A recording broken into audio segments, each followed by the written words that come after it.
Okay, Erica, let's get started. Loving what I'm seeing. I'm just blown away here. This is you've been busy. This is great. I think this is interesting right here because I know why you did it, and I think it was has to do with the pronunciation of the word. It's a very difficult name to pronounce, Berchtesgaden. But the way that you have assembled this type right here assists in the pronunciation of the word. So I think that's smart. Even smarter, I think you didn't continue that in the actual logo itself. So I'm loving the progression here. I think this was very smart. Assist the viewer in pronouncing. Once you pronounce it, it's locked in, Berchtesgaden or Berchtesgaden. So it's really Americans would say Berchtesgaden. So by just adding that lighter stroke to that type right there, changing the color, I think it's a really great job assisting the viewer in pronunciation of the word. So great job there. All right. So as we move through the program, we see a lot of your different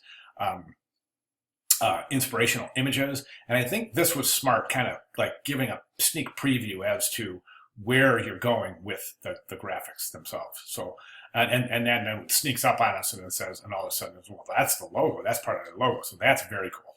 I think the logo looks fantastic. I think this is really interesting, the way that you've used different colors from the logo mark itself to assemble the Olympic rings. Right now, the Olympic rings are really large. I would reassemble those. A couple of things I would recommend is Berchtesgaden,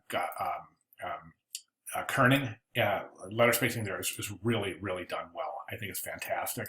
I think 2022, you've got a little bit of, just when I say a little bit, I'm talking about a couple of pixels too wide in between your letter forms. So I would close that down just a touch, and it's going to help because right now I think that the reason that you're finding yourself with these wide spaces between the letter forms is to accommodate the size of the logo itself. I'm sorry, the rings. I'm gonna suggest that you reduce the rings to something about like that and place them accordingly. That way you can close down the kerning on the 2022 and everything will really fit together nicely. Don't go too small with the rings because you don't want this to look like it's going to topple. But nonetheless, the rings will remain recognizable. Just reduce the size a little bit. Something like that I think would be really interesting, and I think it would really help the mechanics of the logo itself.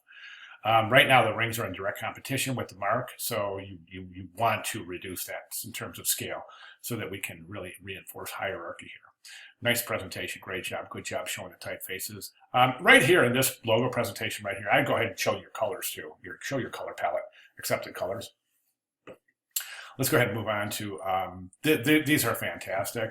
I'd like to see a full set of, not a full set, but what you have done of your pictograms in the presentation so that we can make this logical jump from, okay, here's our inspiration and our graphics, here's our story, so to speak, and some of the facts and inspiration images, graphics. This is really done well right here. I think it explains and describes, your background graphics are fantastic. They really are. I would say that in this right here, it's difficult to tell right here, but that looks like you've used just a vector. I'm sorry, a raster image there, and I would vectorize that, turn that into a pattern, and use that as opposed to using an image. And let me see. I think, yeah, that's right here. Yeah, those look like they're images. So if you can vectorize those, that'd be great. A great way to do that is to take those into Illustrator and just do a live trace on those. Would like to see the pictograms. As I started before, I wanted to say that I wanted to see the pictograms because just making this jump from here to here it's quite a jump. So I would definitely recommend that we do that. I think that it's a good idea. This was a good idea with the UPC to kind of mimic the shape of the mountains and the logo itself. But I think it's too much. I really do. I would just go ahead with a square, rectangular UPC down there. I think, I mean, as clever as an idea as it is, I just think it might be a little overkill in the ticket designs themselves. I'm wondering if you can't bring some of this pattern up to the top somehow, work some of the pattern into the top, because right now these seem a little bottom heavy. Okay, boy, those look good. Great mock-ups. Fantastic job on your mock-ups. This is smart using the pictograms and the tickets themselves. But again, I'd like to see a more of a logical explanation. So we go from the logo to the pictograms, and then we show the colors and the type. Then we start showing placement and some of the collateral. Ticket mock-up looks great. This is really, really interesting. I love it. I think it's fantastic.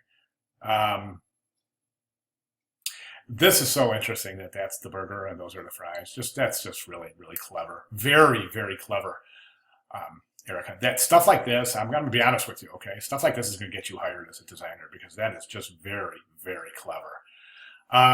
Merchandising looks great.